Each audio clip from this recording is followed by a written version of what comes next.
what's up, you guys? It has been a long time, hasn't it, at this point? Sorry, I'm getting used to this using my phone thing.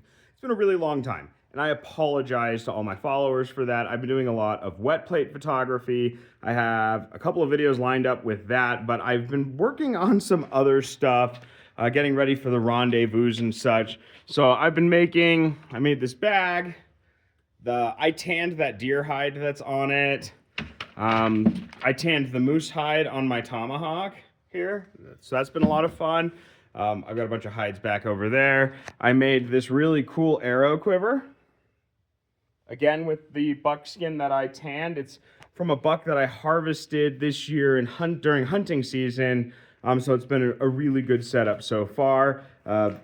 Getting ready for rendezvous season, getting ready for all of that stuff coming up in the summer. I hope to take more wet plate photography, and I will share that as it happens. I've got those wet plate videos. Sorry, Nate, over at Zebra. I've been kind of slacking talking about the plate holders. They've been amazing. I do have some wet plates I want to share with all of you.